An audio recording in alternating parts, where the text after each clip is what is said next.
सूरज मला नैयो ना डोले उगे सूरज मला नैयो ना डोले कोयलिया बोले हो गईले भोर बिनु अरे कोयलिया बोले हो गईले भोर बिनु 2 दिन से भूखल तिवई जल बिच बारी ठार जी 2 दिन से भूखल तिवई जल बिच बारी ठार जी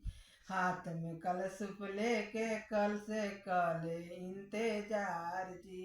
हाथ में कलशुप लेके कल पे करे इंतजार जी ओठवा झुराई गईले ओठवा झुराई गईले मुँह ना खोले रे कोयलिया बोले हो गईले भोर बिनु सा कोयलिया